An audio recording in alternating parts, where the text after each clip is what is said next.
Ok. Então, bom dia a todos. Eu sou o professor Clóvis, orientador do grupo de pesquisa em Data Science na UniFG, Unidade Boa Vista, Recife. Como professor da instituição e orientador do grupo, a gente está iniciando uma série de treinamentos, onde semana passada iniciou com o líder Matheus, já uma introdução e algumas atividades, e hoje a gente vai estar aprofundando um pouco mais e fazendo uma pesquisa em um site conhecido como Meu Congresso Nacional, e introduzindo um pouco mais sobre como fazer essa pesquisa de campo, tá? De forma virtual, né? Já que a gente está num período aí de isolamento social com Covid-19 em abril, 18 de abril, né? Que é a data de hoje, tá? Então, Matheus, fala aí um pouquinho como foi a semana passada, um resuminho, para a gente avançar nesse conteúdo. Tá no Classroom. A gente dividiu o treinamento em 2 etapas, falando Certo. sobre o NaiveWise, que é um algoritmo de aprendizagem de máquina, classificador. Aí, na primeira etapa, a gente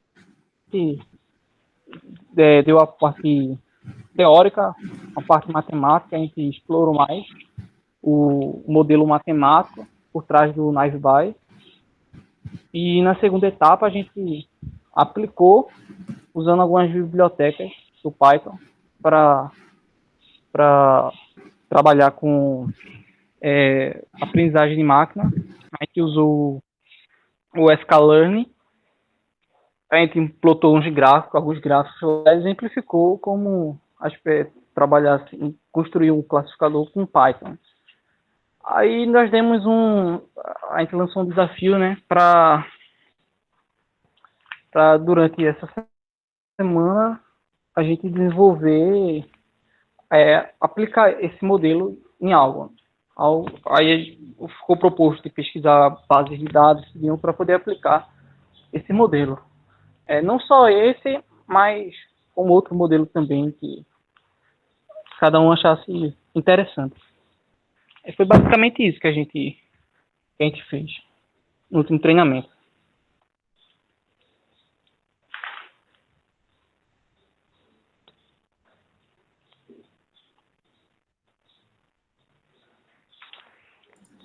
Massa. Teve algum slide, Matheus? Teve slide e a gente fez uma gravação também da parte prática. Foi? Gravou? Ah, excelente. Então já tem uns artefatos aí, né? Mas tem algum ambiente assim no Classroom que chegou a ser criado, feito esse? Não, a gente chegou a criar não. Na aula? Então, Não. eu vou deixar vocês com acesso a esse ambiente aqui que está compartilhado, tá? E vou criar um ambiente novo, que aí já vai ficar melhor, que a gente vai poder interagir, né? Nesse ambiente aqui mais antigo tem um material, que é do início do ano, mas não tem como interagir porque tem alunos aqui do lado do Porto Digital. Aí, vou deixar vocês com esse acesso e vou criar uma outra sala de aula aqui no Classroom. Vou criar uma turma aqui. O nome da turma, aí eu vou botar de treinamento, BS Data Science,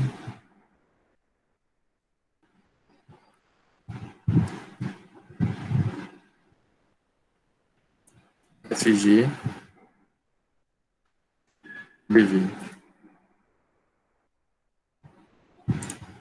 Assunto: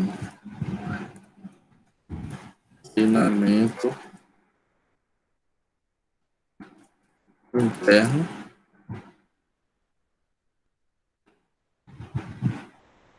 E a sala ele cria automático.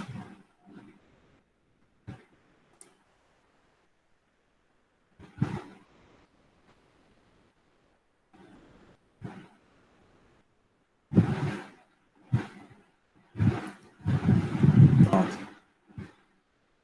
Aí Vocês acessam esse ambiente, por favor. É LIEU 53O. Aí nesse ambiente, Matheus, eu vou te adicionar como professor, porque aí tu pode publicar esses materiais de início que a gente viu semana passada, né? E vocês viram, né? Eu não pude participar.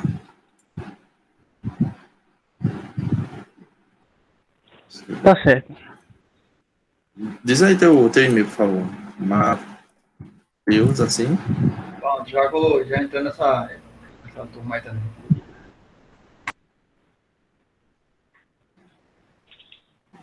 É assim, Matheus? O meu e-mail é Mateus, com H, TH, certo? Luiz, com Z, Luiz, 27, @gmail.com.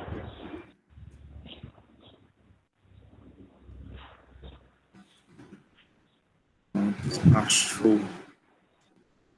Vou me enviado. Vou tentar te colocar aqui como professor, isso. Aqui, professor convidado, tá? Aí tu consegue mostrar esse material. Aí para a gente deixar uma sequência cronológica já organizada, já tenta fazer agora a postagem desse material. Aí tu vai vir aqui, ó, atividades, criar. Aí tem aqui, ó, aí tu coloca como material, assim, aula 1, ou introdução, para deixar bem claro que é o início do conteúdo. Tá certo. Beleza? E aí, aproveitando o material, Beleza. enquanto tu faz isso, eu vou aqui vir no nosso outro ambiente, né, que é o ambiente de formação, onde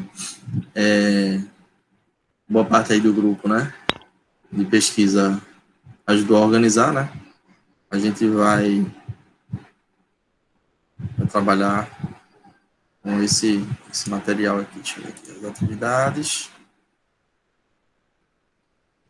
Tem aqui aula 1.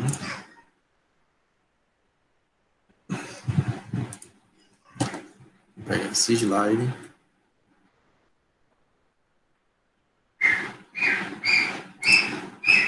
Vou copiar esse link compartilhado.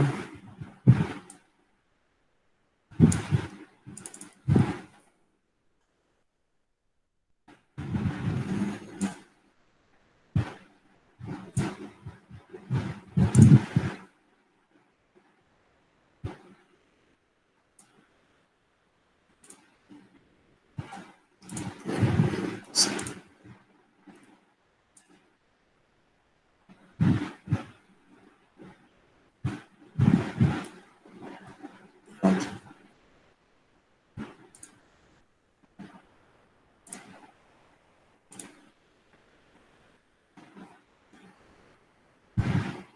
Aí tá. A conexão do Matheus caiu aí.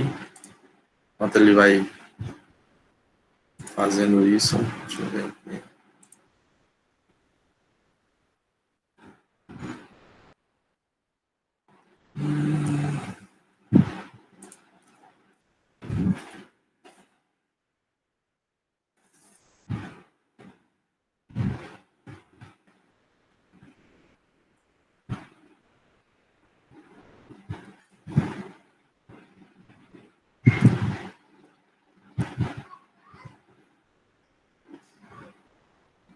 Aí, para dar tempo ele postar um pouco à frente, primeiro que eu, aí eu vou deixar aqui programado esse material para hoje, sendo que vai estar liberado só daqui a 30 minutos. Aí dá tempo de Matheus postar um pouquinho à frente. Programado já. Então vamos lá, iniciando, sem mais configurações delongas. Esse material que vocês estão vendo, tá? E participando desse treinamento que a gente inicia agora, é um material de formação de analista de dados júnior, como a gente tem passado para vocês, que foi realizado no início do ano, a EPE, Porto Digital, né? Quando a gente conseguiu a aprovação desse projeto, patrocínio da Iloco, a partir de uma interação que eu tive com ele no Hack and Play do ano passado, né, que foi muito bom, o Hack and Play, e no final de uma palestra, onde estava ele e um político lá, consegui falar com ele, e aí, com alguns minutinhos na saída, ele pediu para me passar um e-mail com o projeto, e aí eu passei, depois interagi com ele no LinkedIn, e aí ele respondeu no e-mail, encaminhou para os setores responsáveis, os diretores dele, os gerentes, e a gente conseguiu esse patrocínio. Logo depois a gente teve o patrocínio também das células empreendedoras, né, com o professor Genésio, tá? Que também doou uma parte financeira para apoio no projeto. E esse projeto tem o foco de formar analista de dados júnior com a classificação de baixa renda, tá? Então, essa é a prioridade. E aí, o Porto Digital também apoiou, consegui patrocínio do Porto Digital para a gente executar na estrutura do Porto Digital, saindo um pouquinho da escola, do Porto Digital, da ETE, porque a escola não tem um laboratório tão equipado com o do Porto Digital. O Porto Digital tem um laboratório muito bom, com as máquinas lá, Mac, a internet bacana. A gente conseguiu esse apoio e executou o curso uma semana lá.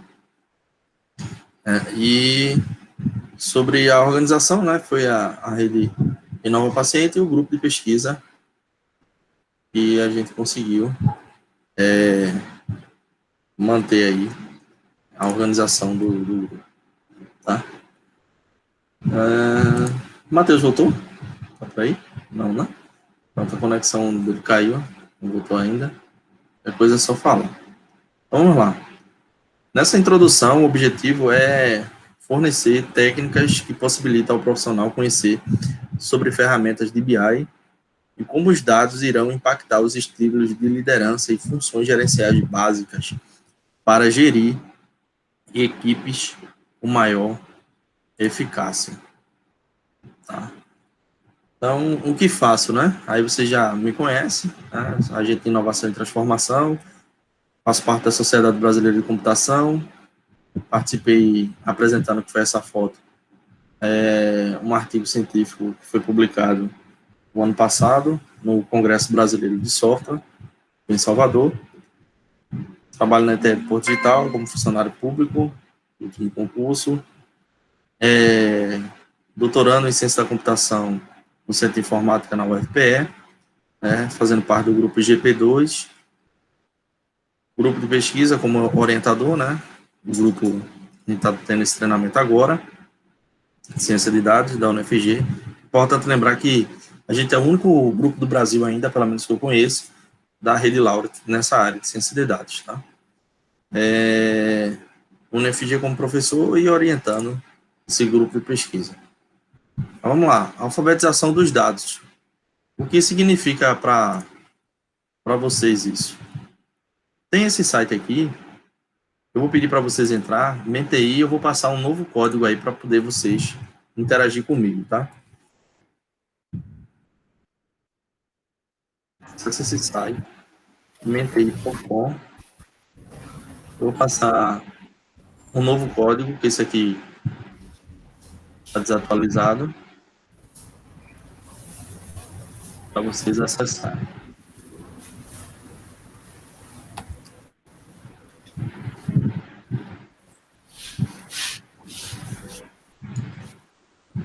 Matheus voltou. Beleza. Adicionar um novo aqui.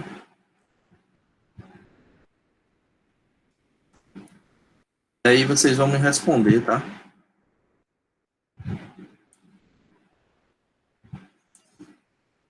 Em 3 palavras.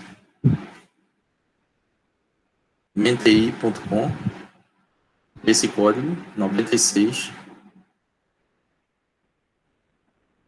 43 24. Beleza, isso aí pegou. O que significa alfabetização dos dados para vocês? Uma palavra Primeiro, só, Clóvis, ou precisa, tipo, por exemplo, porque aqui ele deu 25 três caracteres campos. para mim. E são 3 campos, né? Então, eu vou escrever até usar 25, provavelmente. Então, beleza. Bom, Só.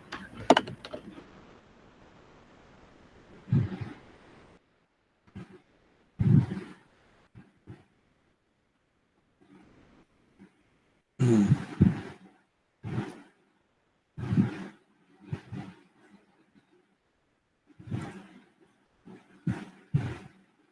Jackson e Antônio, tá conseguindo acessar? Matheus aí? Não. Vou acessar agora. Bom. Então, para a gente iniciar, né? Eu estou iniciando nessa dinâmica de alfabetização de dados, porque o ponto principal, né, para aprender dados é a gente primeiro passar por essa etapa de alfabetização. É muito interessante a gente ver os algoritmos funcionando, codificação, tudo, mas tem alguns termos que, quando a gente chega lá fazendo isso, e a gente não conhece, né, esses conceitos, a gente acaba se atrapalhando. Então, sempre é importante. Tem alguns conteúdos que a gente pode passar alguma prática e depois explicando os conceitos. Mas, no caso de alfabetização de dados, na área de dados é bom sempre a gente ir conceituando. Então, o significado, novo aprendizado, ou aprendizagem, aprendizado de dados, impactar a sociedade e como trabalhar com eles, conhecer os tipos de dados, trazer valor com dados, de onde vêm os dados, aprender a minerar e linguagem de dados. Então, se a gente fosse resumir aqui a nuvem de palavras de vocês, tem muito aprender, conhecer, aprendizado, né? Então, a palavra que é a palavra-chave de vocês aqui do grupo, né? Então, é isso mesmo, tá, pessoal? Então, passando aqui para o próximo. Nesse conceito, é a capacidade de ler, trabalhar, analisar e discutir dados. Eu só tenho essa capacidade de discutir e analisar dados a partir do momento que eu sei ler e, consequentemente, trabalhar com eles. Então, é igual um alfabeto. Eu não consigo ler um livro russo porque eu não tenho essa habilidade, essa competência do idioma. Alemão, a mesma coisa. Mandarim, chinês, mesma coisa. Então, para mim interagir com e analisar, discutir algum tipo de conceito de dados, eu também preciso conhecer o alfabeto. Por isso que é tão importante. Em resumo, trata-se de quê? De consumir dados corretamente. Então, é tão importante quanto ler e escrever. Nosso mundo hoje é totalmente orientado pela informação. É necessário saber como transformar dados em percepções rápidas, como, por exemplo, os estudantes, né? Funcionários iniciantes de uma empresa, gerentes para tomada de decisão, executivos de nível C, todos que estão envolvidos no negócio, não precisam ser cientistas de dados, mas precisam ser alfabetizados. Isso aí é um outro erro que tem muito aí no mercado, né? Hoje todo mundo quer ser cientista de dados, né? Na área de tecnologia principalmente. Mas, para ser cientista de dados, primeiro você tem que passar por uma etapa de formação. Não é simplesmente, por exemplo, sou formado em ciência da computação, já sou cientista de dados. Não. Tem que ter uma qualificação para habilitar nessa área, né? E aí tem várias certificações. E aí a gente tem um mundo de analfabetos. 24% dos tomadores de decisão conhecem pouco sobre dados. Os executivos de nível C, 32%. E aí de 16 a 24 anos, né, tem essa faixa aqui de 21%. tá? E aí 84% das pessoas alfabetizadas em dados estão performando melhor no trabalho, comparado com 54% da mão de obra ampla. 94% dos entrevistados que possuem dados em sua função atual concordam que os dados ajudam a realizar seus trabalhos de forma melhor. E aí 78% dos tomadores de decisão de negócio disseram que estariam dispostos a investir mais tempo e energia para melhorar seus conjuntos de dados. Então, nesse número aqui, principalmente, 78%, com certeza aumentou depois dessa pandemia, né? A gente tem por volta aqui já de 90% dos tomadores de decisão achando que realmente seus conjuntos de dados são importantes, tá? As empresas que não eram digital e tinham alguma resistência aí, começaram a pensar diferente devido à grande necessidade e à pressão global, né? Precisamos, de fato, saber sobre isso. Ô, Cláudio, Oi? só te interrompendo. Sim. Tu acha que um cara que hoje ele é cientista de dados, um dia ele foi dev? Nem sempre. A gente tem vários matemáticos, né, que não é desenvolvedor de software, e são excelentes cientistas de dados. O que a gente tem aprendido, né, que é um aprendizado muito grande para todos ainda, é que há uma convergência, né, entre a área de matemática e computação, seja a ciência da computação ou engenharia da computação. Há uma convergência, todo mundo indo para a ciência de dados. Mas a gente sabe que tem gente da área de negócio, por exemplo, que está trabalhando com ciência de dados, como analista de dados, tranquilamente, tá? Aí tem perfis diferentes. Por exemplo, tem gente de design trabalhando com visualização de dashboard. Principalmente aonde? No agronegócio. Então, o agronegócio hoje tem verdadeiras empresas de tecnologia dentro de fazendas, produzindo desde de monitoramento de plantação, né, monitoramento da fazenda mesmo, como é que está a plantação de gado também, até o desenvolvimento de sistemas embarcados como microsatélite para colocar em órbita e fazer monitoramento de microclima. Já pensou? Então, eu vi, isso tudo está na reportagem do Globo Rural, como vai ser a área da agricultura daqui a 40 anos, né? Eles fizeram 40 anos de programa e aí eles estavam mostrando como vai ser os próximos 40 anos. Então, tem muito sistema embarcado, tem muito drone, tem microsatélite, tem muita tecnologia, né? E muitas fazendas que têm poder financeiro maior, né? Com verdadeiras empresas de TI dentro das fazendas. Então, tem engenheiro da computação, tem cientista da computação, tem matemáticos, cientista de dados. Então, assim, o escritório da empresa, né, da fazenda lá, com vários painéis de monitoramento, indicadores de clima, de tempo, de praga, onde tem que combater e colocar um inseticida bem interessante que está acontecendo hoje, né? Então, antigamente, eles até brincam, né? Antigamente, para brincar, para trabalhar aqui no sítio, era só não estudar. Hoje é o contrário. Para trabalhar no sítio ou na fazenda, tem que estudar, tem que entender de agronomia, de tecnologia. E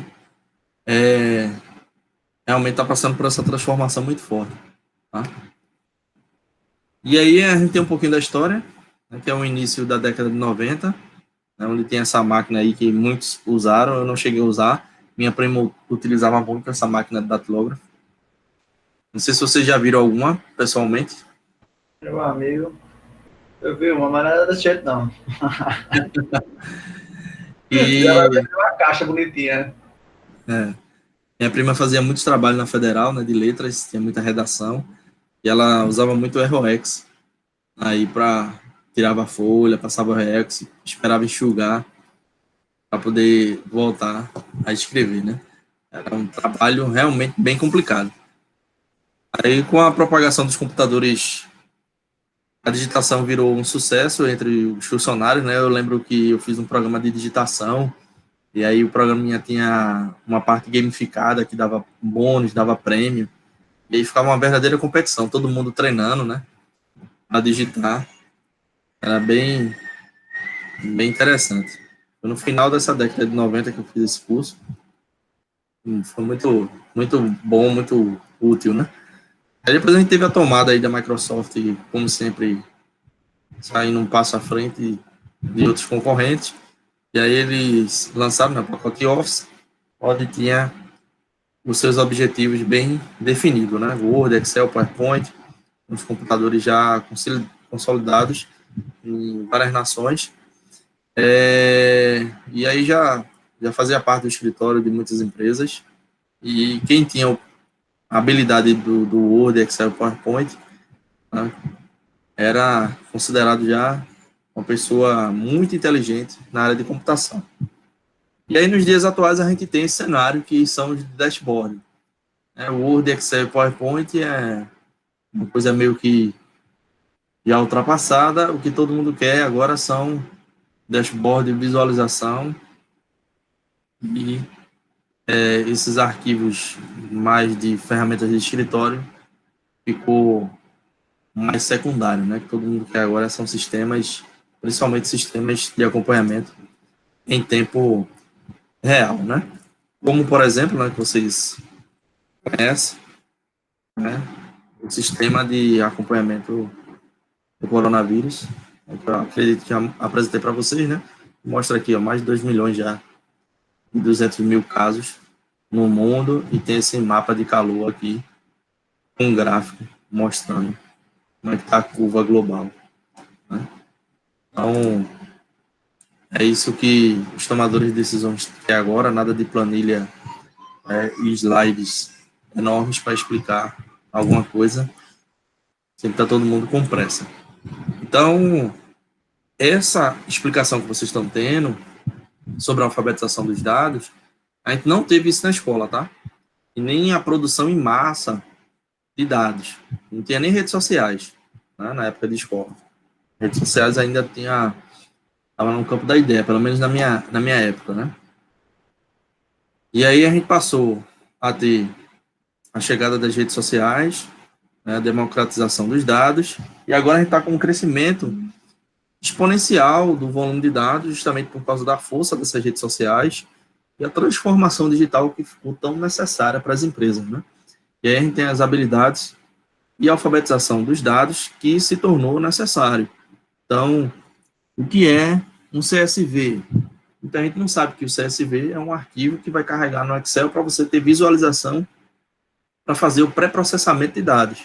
Então, eu só consigo fazer um pré-processamento de dados se eu pegar, no mínimo, um site TXT ou CSV, né, formato de arquivos desse tipo, para fazer a limpeza e o pré-processamento dos meus dados. Existem alguns sites já que disponibilizam JSON, facilita, né, formato JSON, que é um arquivo de código, onde eu vou ter esse tratamento de dados de uma forma menos pesado, né, com volume de dados menor, e aí eu vou conseguir fazer esse tratamento. Então, imagine que tudo isso está dentro dessa bola preta aqui, que são habilidades e competências novas. A gente não tem um curso, por exemplo, focado em transformação de dados nas escolas, onde os alunos vão aprender isso, né? Reconhecer tipos de extensão de arquivo, os melhores tipos de extensão de arquivo para carregar dados e fazer pré-processamento. Então, tudo isso é muito novo dentro desse ambiente escolar, né? E o acadêmico também. Então, quase 55% de todos os dados que o mundo foi gerado aí no mundo nos últimos 3 anos, tá? Ou melhor, foi gerado nos últimos 3 anos, né? E eu aumento um pouquinho aqui nos últimos 5 anos, justamente por causa desse crescimento das redes sociais. E aí os dados globais totalizam 15 zettabytes em 2015. Então, a gente tem 5 anos aí de crescimento exponencial. E agora, com todo mundo em casa, imagine o quanto isso não crescer. Só a Inloco, se você entrar no site agora da Inloco, você vai ver que eles têm lá. Eles informam que recebem em torno de 16 terabytes por dia de massa de dados para fazer análise. Então, imagine, 16 terabytes por dia para uma equipe enxuta, né? É uma pequena e média empresa em loco ainda, crescimento exponencial, mas para fazer a transformação desses dados e gerar informação para os seus clientes, né? Então, imagine que a Neurotech também tem esse conjunto de dados, porque eles também têm clientes bancários, né? Clientes de banco.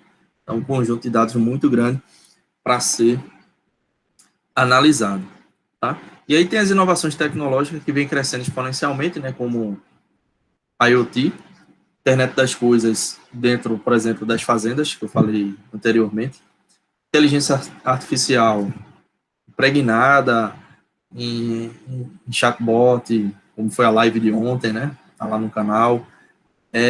Machine learning, aprendizagem de máquina, análise preditiva, tentando prever algumas situações futuras baseado nesses dados, entre outras aplicações, tá?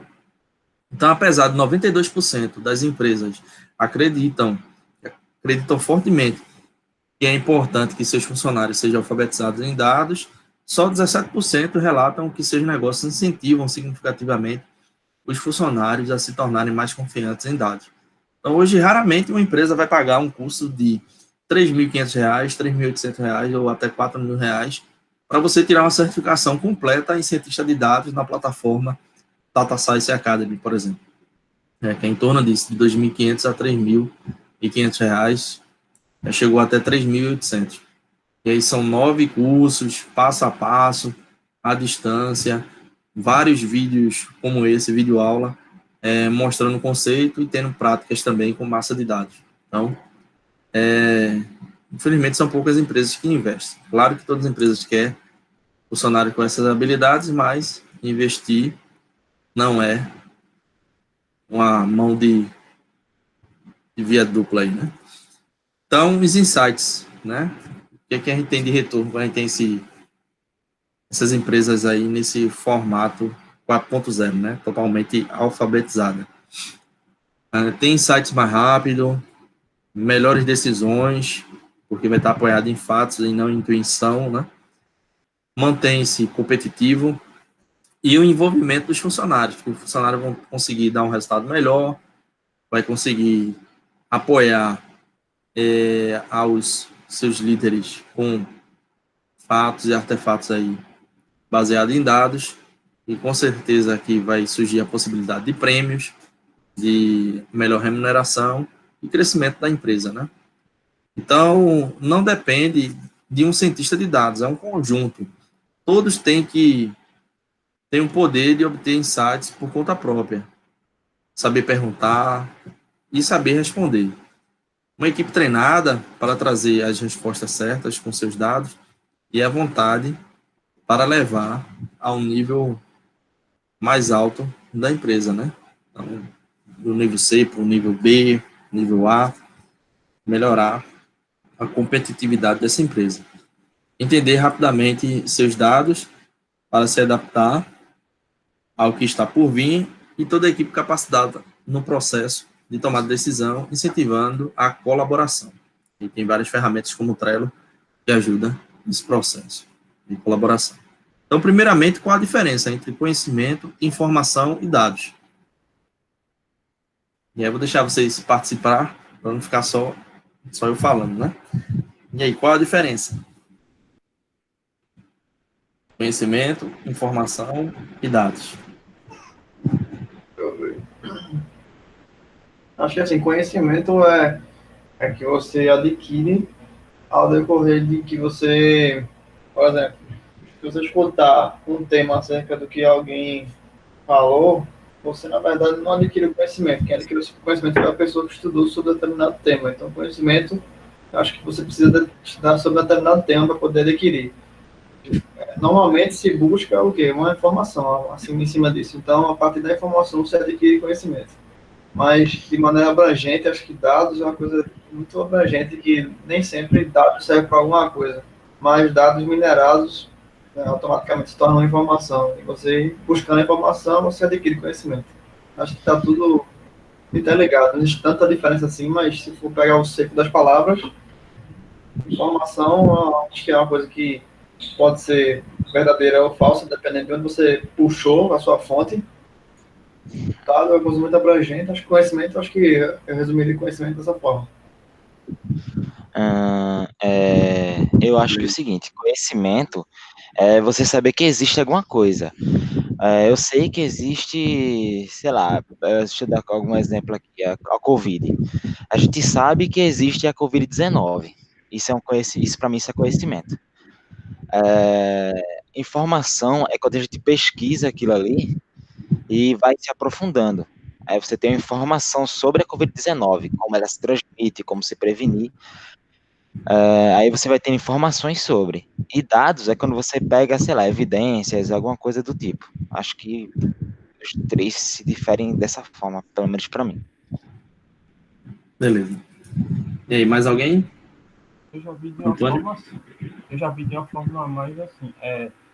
Da esquerda para a direita é diferente da direita para a esquerda. Tipo, quem tem conhecimento geralmente tem informação. Mas essa informação ainda não é completa se não tiver os dados. Mas se você tem os dados, você tem informação que gera conhecimento. Certo. Então, ó, quando eu falo sobre isso, eu gosto sempre de mostrar essa imagem. Muitas vezes eu não deixo no slide já para desenhar no quadro. Essa imagem é bem interessante, onde mostra uma pirâmide, né? Então, nunca mais vocês vão esquecer isso. Toda vez que falar de conhecimento, dados ou sabedoria, muita gente fala também, né, que é o topo aqui da pirâmide, a pontinha da pirâmide, ou sabedoria ou inteligência, tá? Mas a gente tem, na base da pirâmide do conhecimento ou da inteligência, os dados. Então, quanto mais dados eu tenho, mais conjunto de dados eu tenho para treinar, por exemplo, o algoritmo de machine learning, melhor. Então, minha análise vai ser melhor, minha rede neural vai ser melhor. Quanto mais eu treino minha RNA, né, rede neural artificial, melhor. Então, quanto mais dados eu tenho, mais possibilidades eu tenho para gerar a outra etapa, que são informações. Então, nos dados aqui, eu tenho a coleta e a organização desses conjuntos de dados. Eu tenho vários sistemas para se fazer isso. Tá? Já aqui na análise e sumarização, eu vou criar dashboards que vai me ajudar nesse processo. Então, o resultado de pesquisa sobre um conjunto de dados, seguindo de uma análise e explicitando como mensagem significativa, contextualizada, por exemplo. Quando eu gero um artigo científico, eu estou sumarizando essa análise que eu fiz baseada no conjunto de dados. Tá? E aí, se vai gerar conhecimento, não depende do artigo mais, depende do leitor. E aí, vai ser os tomadores de decisão. A gente está passando a informação para a sociedade, por exemplo. E aí, quem lê aquele artigo e quem lê aquele dashboard ali, conseguir interpretar de uma forma fácil, né, intuitiva, e aí sim vai ajudar nessa tomada de decisão, vai ajudar a ele pensar, ou seja, refletir, né, sobre os estados. Aí tem aqui, ó, reflete estados mentais que estão constantemente em transformação. Os processos associados às articulações são inerentes à mente humana e a seu saber. Então, cada um vai ter a sua interpretação, mas a gente vai estar apoiando com dados e informação essa tomada de decisão, que é o conhecimento. Tá? Se a gente pegar uma literatura um pouco mais nova do que essa imagem aqui, que é de 98, a gente vai ver que tem aqui já no topo da pirâmide inteligência ou sabedoria, né? E aí você, com essa pirâmide bem montada na empresa, né? Passando por vários sistemas de informação, desde a coleta, uma integração com a API, por exemplo, e a coleta desses dados, passando pelo processo de sistemas de informação, gerando esses dashboards que vai ajudar na tomada de decisão para o conhecimento da empresa, a gente pode criar uma inteligência para automatizar algumas decisões, tá? Decisões que não precisa de tanto tempo para uma avaliação, e aí algumas decisões já podem ser automatizadas. Então, sempre lembrando dessa pirâmide, e aí conhecimento, conjunto de dados sem contexto, informação, conjunto de dados com contexto, e dados, palavras e números sem contexto. Tá? Uma planilha com várias palavras e números sem muita informação. E aí a diferença é essa que a gente explicou da pirâmide, né? E onde são encontrados, né? Então, hoje a gente tem um conjunto de dados muito grande em vários portais de dados abertos, do SUS, né, que é o DataSUS, agora está sendo bem acessado. Tem dados com relação a pagamentos dos governantes, portal de dados abertos do Estado de Pernambuco, de prefeituras, né? E a gente sabe que os de prefeitura ainda precisam melhorar muito, dos estados, a boa parte já estão bons. E aí a gente tem esse número de sistemas de informação, de BI, né? Inteligência. A gente tem informação em relatório, em gráfico, em cruzamento dessas informações, em planilhas no Excel, né? Em sistemas ERPs, sistemas de recursos empresariais, e CRM, que são sistemas de gerenciamento do cliente e prospecção, a parte comercial. E como utilizar isso no dia a dia? No dia a dia, a gente quer utilizar esses dados de informação e conhecimento como um objeto de transformação para ações úteis para as empresas. E aí tem uma coisa interessante aqui, que é sobre a decisão. Uma decisão baseada no conhecimento. O conhecimento é o conjunto de informações analisadas, a informação, conjunto de dados com contexto, e os dados sem contexto. E aí os sistemas de informação para tomar decisão empresarial, o ERP, ajuda muito nesse processo. Eu não sei se vocês já ouviram falar do Moneyball. Não. Já assisti já isso. Seu filme, né? Pronto. Recomendo, quem não assistiu ainda, quem não viu, ó. Abrir aqui O Homem que Mudou o Jogo, tá? Aí, bem interessante, filme de 2011. E aí ele... Qual é a sacada dele, né? Ele usa dados para analisar o time dele e os outros times, os concorrentes, e ajudar ele no processo de tomada de decisão do time dele, montar a equipe dele. Então, por exemplo, mais dados se gera, né, para o tomador de decisão, que era ele, o treinador, né, melhor. E aí, em 2011, esse filme saiu, focando justamente sobre isso.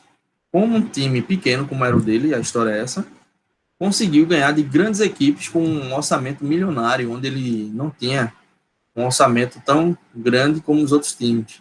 E ele começou a ficar conhecido, tipo o Chapecoense, né, antes da tragédia do avião. Vai se chamar Esporte Clube do Recife 2008. Tipo aquele time do esporte, quando eu treinava lá na escolinha, que era Leonardo, Bosco, que chegou na seleção brasileira, tantos outros jogadores, né? Tinha Eu Russo. digo até o elenco de 2008. O elenco de 2008 foi bem limitado comparado na época com o Inter Internacional. Eu digo 2014, 2015, o Sport conseguiu montar um time muito endividado, mas 2008 era um time bem modesto para ganhar de equipes na época que consideradas muito grandes, né? Então, o foco era exatamente esse, dos recursos limitados, e equipes mais ricas ficavam com os melhores jogadores, né? Mas aí é que tá, o Homem que Mudou o Jogo, ele começou a estabelecer métricas grandes rebatedores, jovens que tinha a parte de arremessar muito boa. E aí ele começou a analisar tudo isso, montou a equipe dele. Então ele conseguiu 93 jogos ganhos em 2002. Tá? O filme é 2011, tá? Só para não ficar confuso aí. O filme é 2011, mas o fato mesmo aconteceu, que é baseado em fatos reais, em 2002. E com o menor orçamento. Então era o time que tinha tudo para ser rebaixado, né? Ele tinha em torno de 41 milhões aí de orçamento contra mais de 100 milhões dos outros. E os outros times adotaram a estratégia dele depois. Foi procurar entender como é que esse cara está conseguindo tão bons resultados. E aí tem uma prática até hoje muito utilizada pelas equipes, né, no processo aí de modernização e transformação digital nos clubes de futebol. Eles estão usando agora um GPS, né, no peito dos jogadores para ser monitorado, para ver quem corre mais em campo, quem corre da maneira tática e estratégica que o treinador solicitou, a posição. Isso ajuda também o treinador a ver quem, por exemplo, está obedecendo a estratégia e que tem mais esse perfil de apoiar a equipe, né? Então, eles estão gerando dados de onde até não tinha, né? Então, esses dados geográficos de geolocalização do jogador, a gente não tinha isso. E eles colocaram o GPS no peito dos jogadores agora para gerar essa informação e ter mais esse dado e ver qual o melhor atleta que está posicionado ali em campo. Também interessante. A gestão pode ser mais eficiente com o uso das métricas corretas para a tomada de decisão. Então, tomada de decisão, como se tomar uma decisão, né? Então, como a gente está discutindo aqui, essa aula de introdução, não pode ser por intuição. Então, eu acho que é isso, principalmente no meio empresarial, né? A gente tenta tomar decisões baseadas em dados, em fatos, até para diminuir essa quantidade de erros. E a gente sabe que uma tomada de decisão leva tempo. E aí, se você tem esses conjuntos de dados, essas informações organizadas, vai facilitar bastante. Então, imagine você ter que tomar uma decisão em 5 minutos, por exemplo, né? Tem um problema sério na empresa, você tem 5 minutos para tomar a decisão e seu arquivo no Excel vai levar quase 10 minutos para abrir. Então, daqui que você abre um arquivo em Excel, procure na linha, na coluna, não está aquela informação para você repassar, já estourou o tempo, né? Então, é bem complicado, ou pior, né? Imagine que o arquivo corrompeu, ou o computador pegou um vírus, né, feito no início aqui da aula, né? Tem 5 vírus na sua máquina e pronto, começou a reiniciar e pronto. Complicado. Então, existem sistemas que trabalham justamente fazendo isso, que são sistemas de BI. Quando você coleta essas informações, organiza e coloca para colaborar e deixa em um servidor independente, não fica na máquina do usuário. Então, o BI é o quê? É uma ferramenta que torna possível realizar análise e simulações, produzir relatórios inteligentes, encontrar os caminhos certos a serem seguidos de maneira rápida e intuitiva. Lembrando que BI não é ciência de dados, tá? BI ainda não é ciência de dados. Nem aprendizagem de máquina. Não, BI é você ter um sistema que vai estar baseado em dados, arquivos anteriores. Ciência de dados, qual a diferença? Ciência de dados, você está olhando para o futuro. Você está usando algoritmos, como vocês viram aí na introdução com Matheus, semana passada. Você usa algoritmos para tentar prever futuro, para gerar gráficos que vai ajudar a você identificar tendências. Claro que os BIs mais modernos estão incorporando, né, vários plugins, aplicações de ciência de dados para fazer essas previsões, tá? Mas são conceitos diferentes. BI olha para o retrovisor, olha para trás, baseado em dados já finalizados. E ciência de dados, baseado nesses dados, vai tentar prever, fazer análise preditiva, tentar prever o futuro. É mais complexo. E aí a gente tem alguns exemplos de BI e informação que isso pode gerar, tá? Então, tem alguns dados estatísticos que mostram alguns exemplos.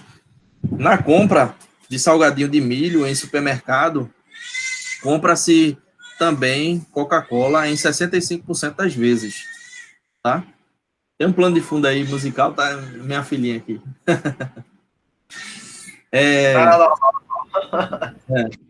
Em casa é assim mesmo. Então, na compra de salgadinho de milho, no supermercado, compra-se também Coca-Cola em 65% das vezes. Isso é um dado estatístico tirado de um sistema de informação e ajuda a estratégia de marketing comercial a vender mais. Então, qual a decisão aí? Se colocar a Coca-Cola em promoção, as vendas aumentam 85%. Então, pode deixar um do lado do outro. Isso vai aumentar as vendas. E aí, um outro exemplo é na compra de uma casa. 65% das vezes é comprada também uma geladeira nova, em 2 semanas. E 45% das vezes também se compra o fogão após um mês, ou seja, o perfil de quem está comprando um apartamento ou uma casa são recém-casados. E esses recém-casados estão comprando móveis e eletrodomésticos para casa. E aí eu posso fazer uma parceria, por exemplo, se eu sou o diretor-presidente da tenda, o diretor-presidente da MRV, eu posso fazer uma parceria com a Magalu, né? Ou uma outra empresa como Império, uma empresa local, e trocar informações de clientes que são novos clientes para eles fazer uma campanha massiva de marketing e conseguir vender mais. Massa, né? Então, isso aumenta o faturamento de ambas as empresas, essa parceria. Entretanto, a gente tem que ter algum cuidado com algumas estatísticas, tá? Principalmente com relação ao BI, porque o BI pode fazer algumas relações que não tem muito a ver, justamente por causa dessa questão dos algoritmos de redução redução de erros e falhas. Os algoritmos de ciência de dados ajudam nessa redução, ajuda na acurácia dos dados e na limpeza dos dados. Então, se eu pegar dados errados, vai surgir um negócio como esse aqui. Quanto mais pessoas se divorciam no estado americano de Maine, maior fica o consumo de margarina. Aí um negócio meio viajado, né?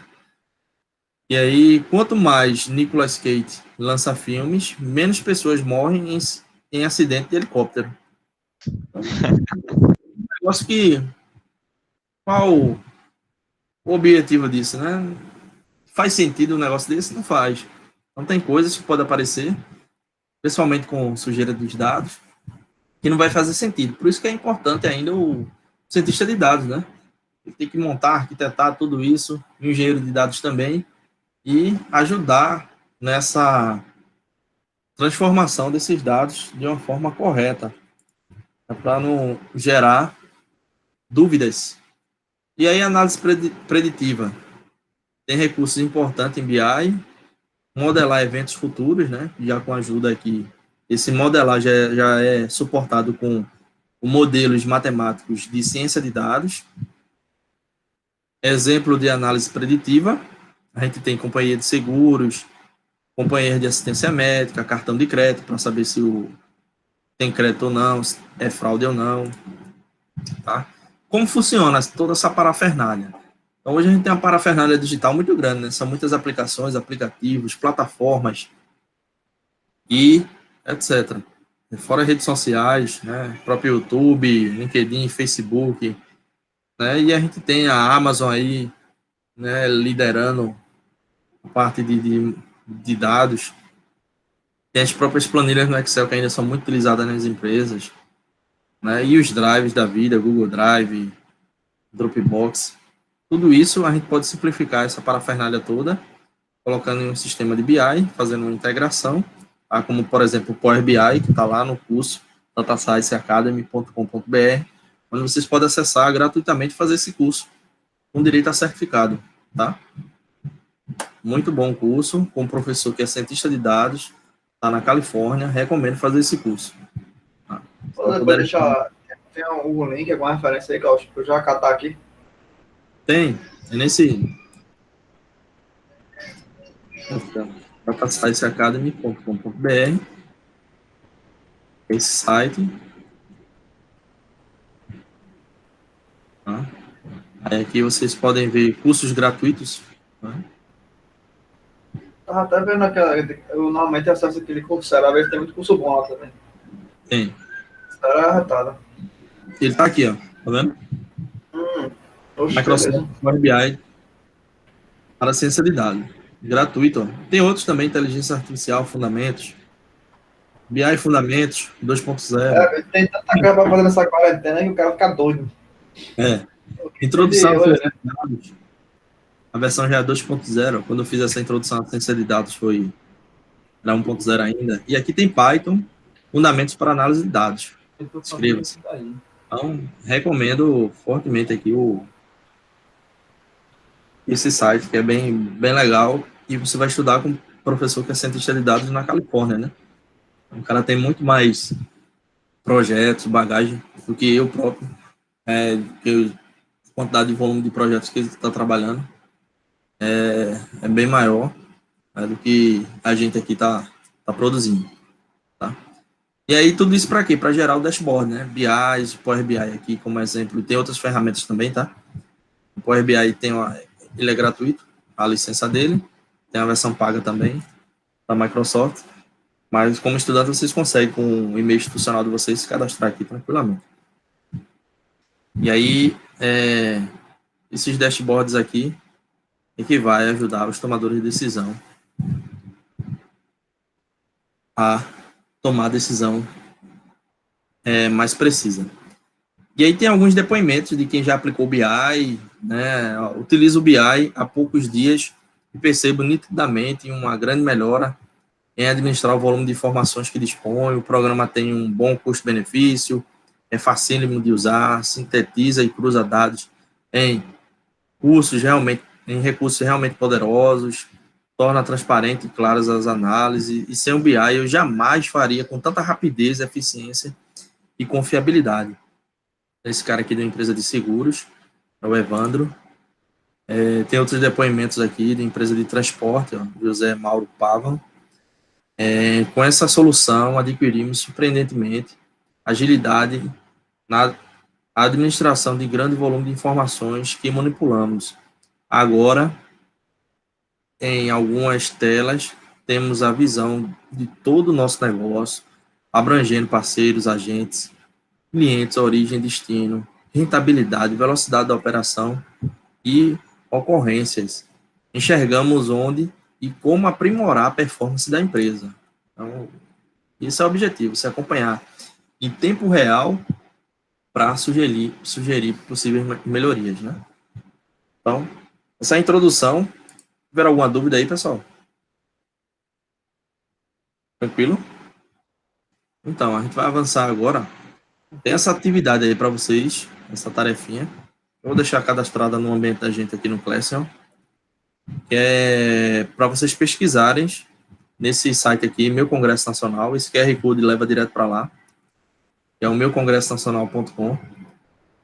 E tem essa atividade para vocês listarem para mim, fazer essa pesquisa e postarem na atividade aqui no Classroom, para apresentar os 10 mais caros para a nação, né?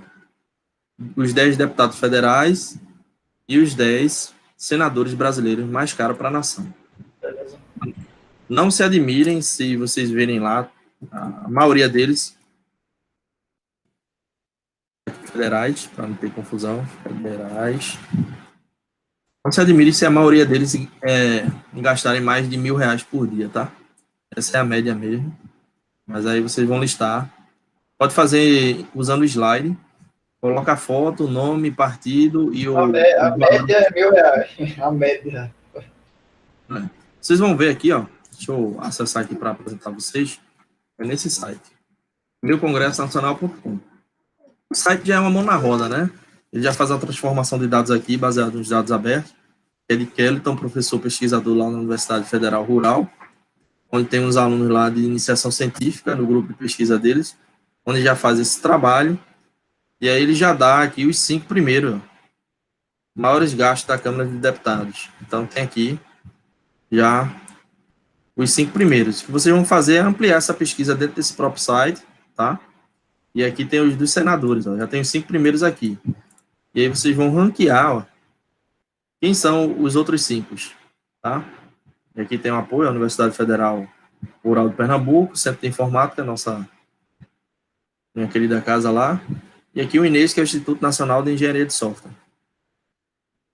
Tá? Se vocês quiserem trocar algumas informações, tem um e-mail aí que eles estão trabalhando, sempre para interagir. Então, o trabalho é esse de vocês. Vou cadastrar essa atividade 1A. A participação de vocês. Pronto. Isso aqui eu já vou liberar, né? Esse slide.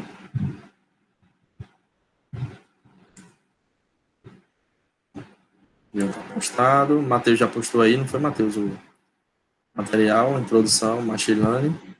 Eu só Oi. quero um código de novo, por favor, que eu não peguei, não. Pronto, cadastrar aqui a atividade. Vou passar o código.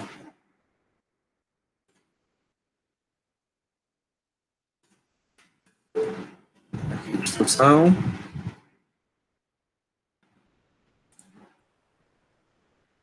Aí eu vou deixar para vocês apresentar isso já no próximo encontro da gente, tá?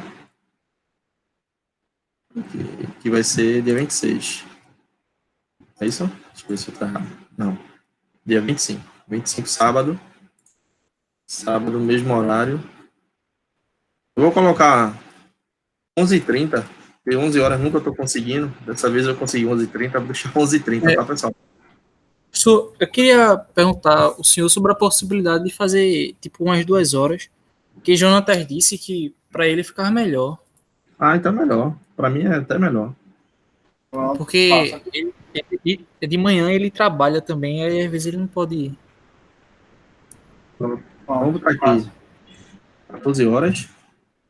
A maioria pode esse horário, né? Melhor. Para mim é excelente. Ele dá tempo de comer alguma coisa. Dormindo muito tarde e acordando muito tarde também. É uma loucura aqui. Mas é todo mundo assim, professor, não é só tu não, todo mundo é assim. Eu acho que me dormi beirando as 2 horas da manhã, batendo na aplicação aqui. É, tá complicado. Não. Meus filhos estão dormindo quase 1 hora da manhã. É muita energia, não tem como, né? Dentro de casa, você vai fazer o quê? Malhar, fazer ginástica, brincar, correr. Complicado dentro de casa. Tá aí, só para quem não acessou ainda, né? Esse é o código, tá? Do nosso ambiente de treinamento de ciência de dados. Espero que vocês tenham gostado dessa primeira aula introdutória. Massa. Beleza? Próxima aula, da semana que vem, a gente vai ver um estudo de caso, né? Logo depois que vocês fizerem essas apresentações, né? Dos nossos amados deputados e senadores federais, para não dizer o contrário. E aí a gente vai ter um estudo de caso real de mineração de dados, onde eu e o professor e ex-coordenador Raoni trabalhou ano passado. É um estudo de caso real de mineração de dados usando a base de dados da CTTU. Tá? Aí depois desse estudo de caso, vai ter uma prática também para você já manipular a massa de dados baseado em dados abertos, pegando de algum portal de dados abertos e já fazendo o início do estudo de caso de vocês, que aí já tem algumas iniciativas, né? Então, faça esse treino. Quem não fez aí o treino aí proposto também que o Matheus faz, isso tudo vai contribuir muito para quando a gente começar, finalizar o treinamento, né, e começar o nosso projeto aqui, tá? Beleza? Então, valeu, pessoal. Até a próxima. Vou deixar disponível aqui no Class. Tchau, tchau. Valeu. Um abraço a todos. E a Jonas Jonatas, é só pedir a ele, Matheus, para ele acessar aqui a videoaula, para ele acompanhar, tá? Beleza. Tá certo. Beleza? Na próxima, às 14 horas, fechado. Tchau. Valeu, abraço. Tchau, tchau. Tchau, tchau. Bom final Obrigado, de semana. professor. Valeu, até a próxima. Tchau, tchau. Valeu, pessoal. Obrigado. Falou. Falou.